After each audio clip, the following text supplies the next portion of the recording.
Hello and good evening, everybody. Welcome to the video. As you're watching this, I am probably on the bed behind me, hugging a pillow and dreaming at least a dream, hopefully a good one. I've been up well over 24 hours at this point, and I need to hit the sack. So I'm making this video instead of doing a live stream. Hopefully you guys enjoy, you folks enjoy, and getting right into the operational information as of 8 a.m. regarding the Russian invasion from July 5th. As always, the report starts with glory to Ukraine. The 1,228th day of the large-scale armed aggression of the Russian Federation against Ukraine has begun. Ukrainian defenders are steadfastly holding back the onslaught of the occupiers, inflicting significant losses on the enemy. In total, 183 combat clashes were recorded over the past day.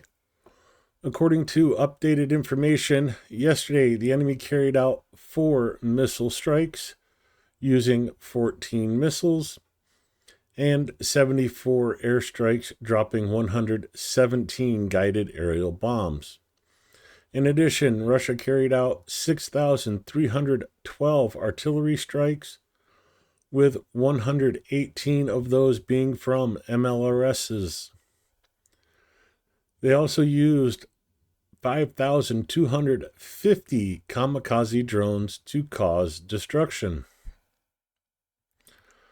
The aggressor carried out airstrikes in particular on or in the settlements of Sidirny Buda in Sumy, Vilkovatka in Kharkiv, Novopavlivka, Kryvyi Rih in Dnipro, Konstantinivka, Andriivka,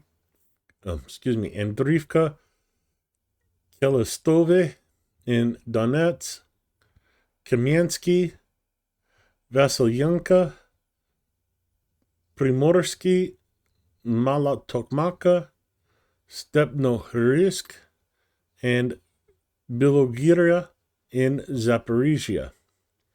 Also, Oradokamenka in Kherson.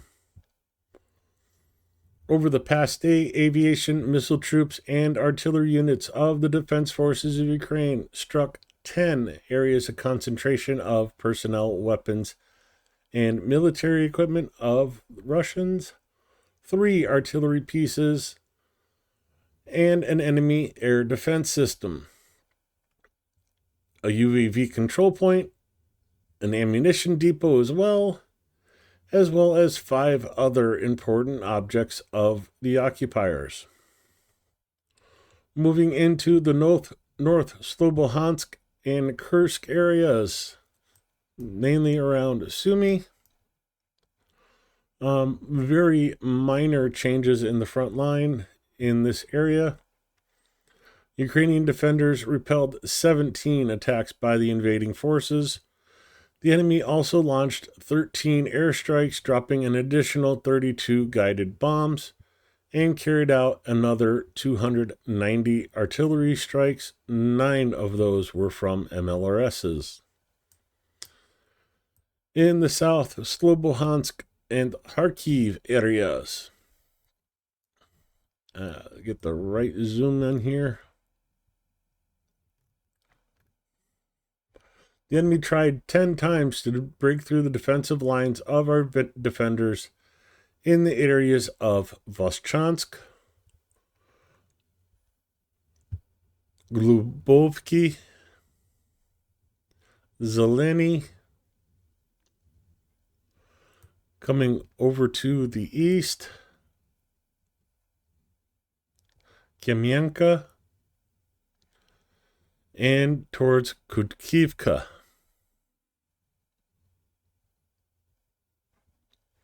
Heading to the south to Kupiansk, where 8 enemy attacks took place yesterday. Our defenders repelled the enemy assault actions in the areas of the settlements of Golubivka, Zarazova, and I have to zoom in, Zelenige.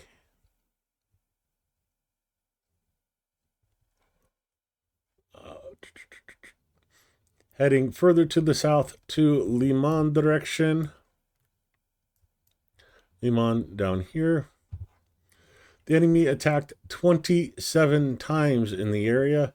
He tried to wedge his way into our defenses in the settlements or near them of Nadia.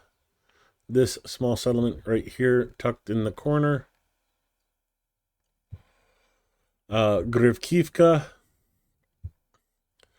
Karpivka, Ridkobub, Zeleny Dolna, Torsky, Debrova, and towards Gorivka. Heading just a hop, skip, and a jump further south to Servisk, where the enemy made 3 attempts to advance in the areas of Vrkno-Kamiensky and Vimivka.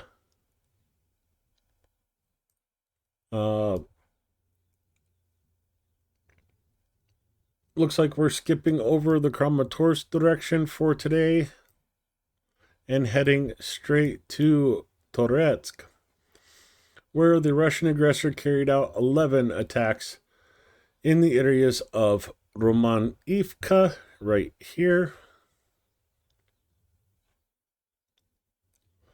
and towards Rusinyar, Yablunivka, and Yablunivka. Heading over to Pokrovsk, the hottest area on the front line for well over a year and a half now. Yesterday there was 66 assault actions in the areas of the settlements of Poltavka. Zoom in a little bit and go up here. Poltavka, Novotoretsky. I'm assuming they mean the one in this area. There's also that's Novoukrayinka. There's also a Novotoretsky over here. I'm unsure which one they are. Right, Novotroitsky. I'm unsure which one they are referring to, but I assume it's this one up here between, or right there.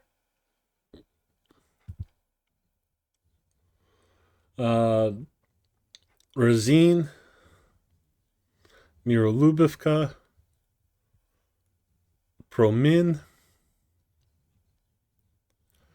Novoukrayinka, this small settlement right here.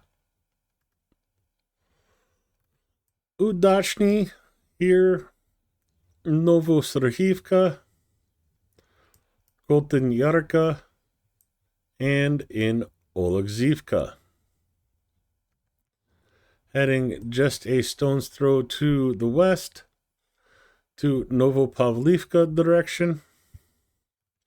The enemy carried out 17 attacks over the past day near the settlements of Yalta, Zurka, Zaporizhia, Kumar, Voskrensenka, right here, Surchenko, and Surchenko being the last settlement, last assault. Skipping over Guliapol and heading over to Orhiv direction. The occupation forces tried 3 times to advance on the positions of our defenders in the Kamiensky area. Kamiensky is right here and in the Novoandrivka direction.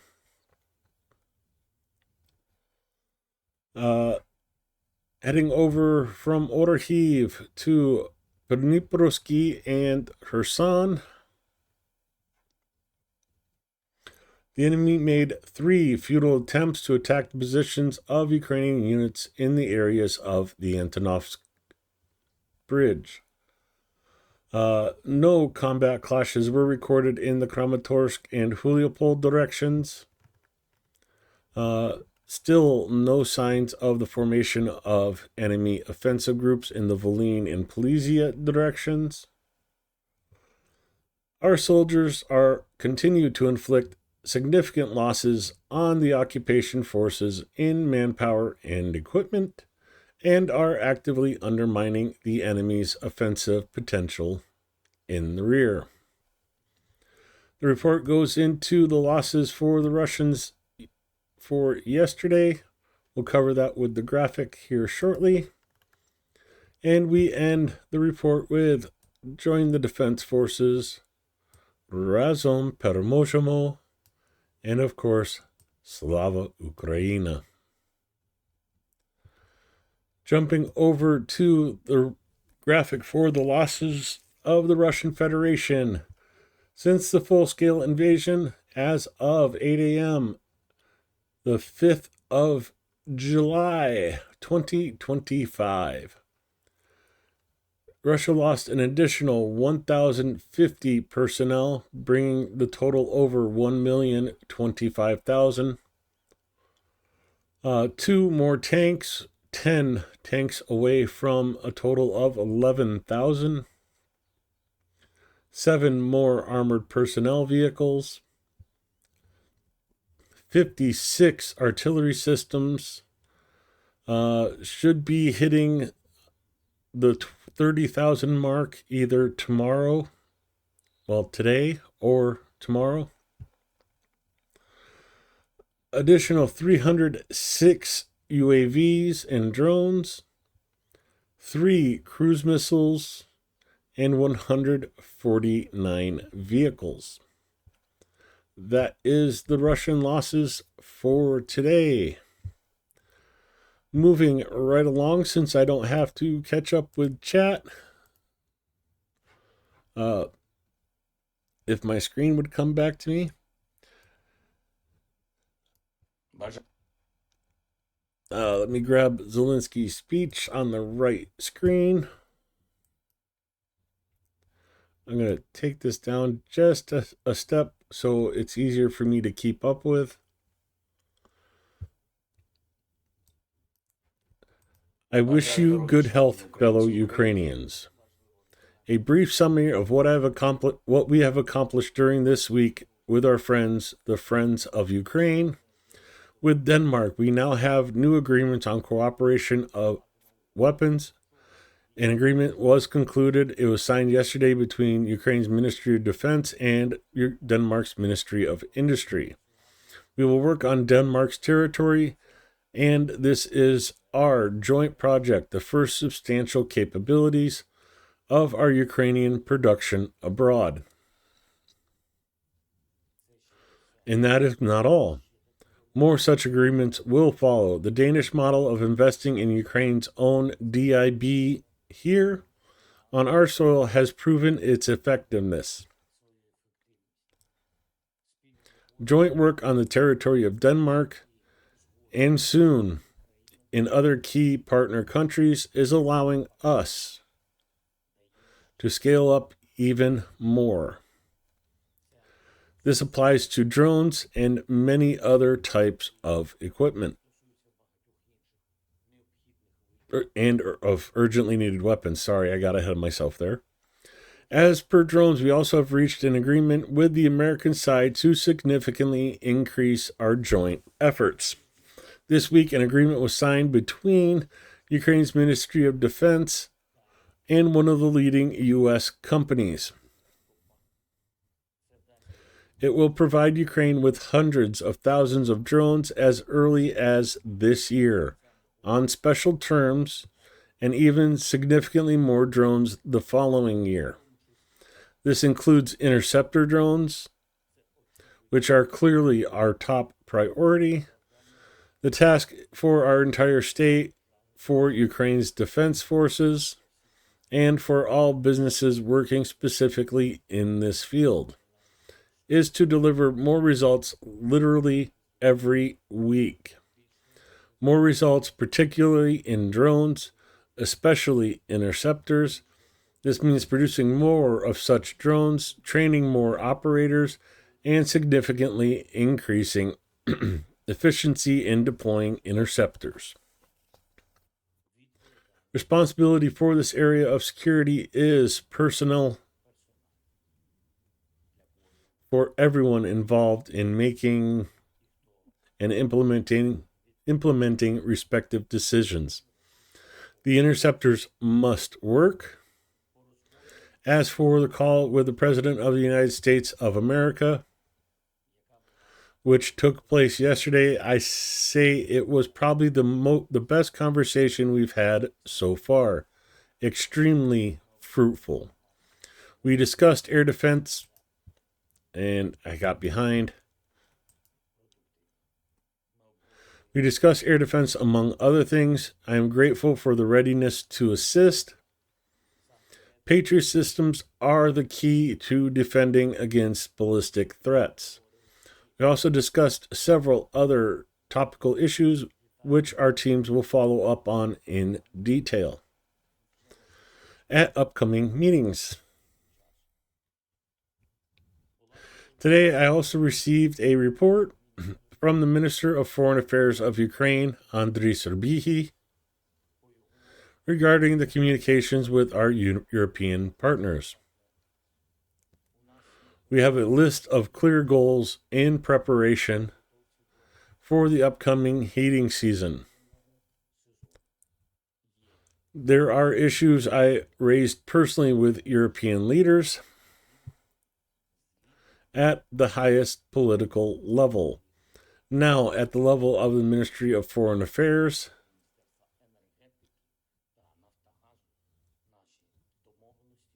the Ministry, I blanked out there, sorry.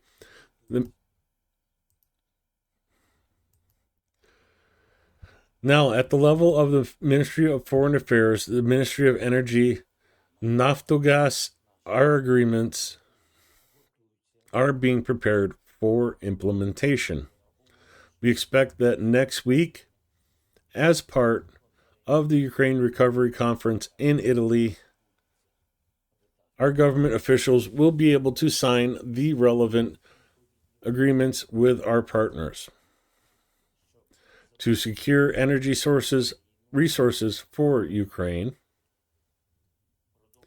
We will continue this work, and I am grateful for all of our partners who are consistently helping and ready to scale up their support in the energy sector. Energy resilience is the foundation of our country's overall resilience. I also want to praise Sweden today. There is a decision on a new defense support package. Thank you, Sweden. We are actively working with Germany to speed up decisions on air defense. Latvia has also decided to provide a new defense package. Thank you for that. And I thank everyone standing with us and with our nation, with Ukraine, and with our people. I am proud of our people. The world is helping Ukraine because it believes in us, in Ukrainians, and our people truly deserve the world's trust. We are also already preparing new steps that will make Russia truly feel what it will pay for this war. There must be accountability for the aggressor, and there will be, entirely just and keenly felt. Glory to Ukraine. And of course, Heroam Slava.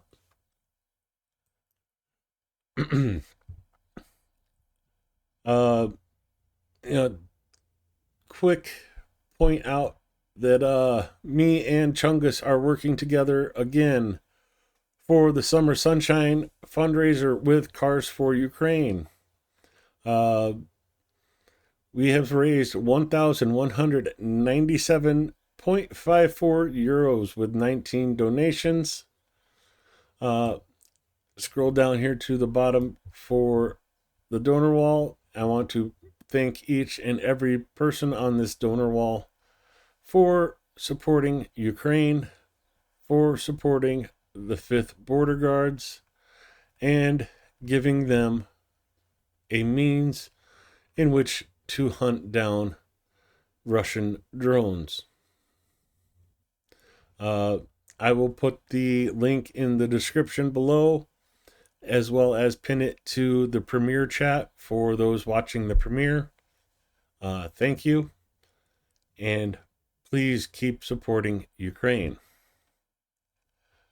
I don't want to go very far into videos on video, inception here a little bit.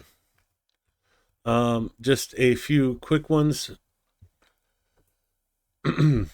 Ukrainian air defense shot down 292 drones out of 322 that Russia launched last night, including 157 shot down and 135 suppressed by electronic warfare. Amazing results from the air defense groups.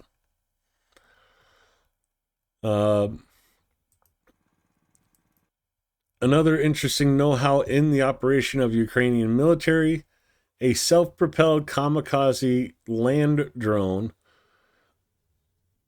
based on a walk-behind tractor loaded with anti-tank mines. You can see they're starting to load them up. Remember, Russians were using entire tanks to do this, would load them up with explosives and basically tie the steering wheel and let them go at Ukrainian lines. Well, being the engineering types that Ukrainians are, they came up with this, loaded 7 anti-tank mines onto it. See them starting the engine, locking in the forward motion, and off they go. It goes. Little land crawler ready to go blow up the trench line. Cool little video. I thought you guys would enjoy that. NBU has issued a coin dedicated to the National Police of Ukraine. Zinc-based nickel coating, 10 hryvnia coin. I'll try to grab some of those while I'm over there to bring back to the States and make them available to you guys. A Russian, not all the news is good. In this video, a Russian FPV drone hits a ground evac drone carrying 2 wounded Ukrainian soldiers. The 93rd Mechanized Brigade rushes in to get their soldiers out. Here is that video.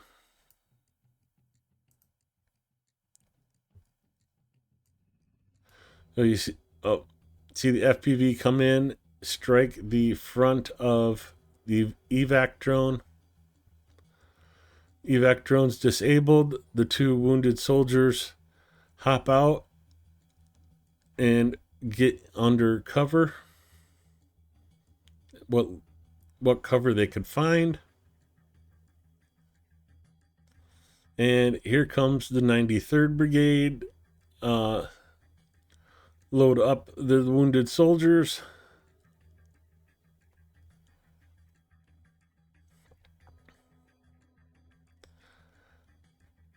And getting the second guy.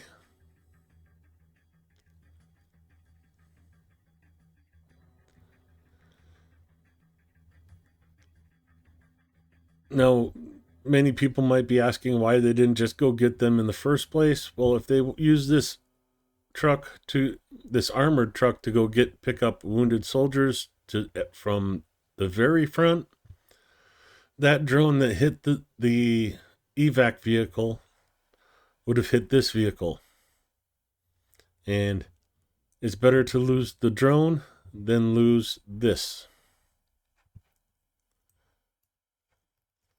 And that is all the videos I have for you today.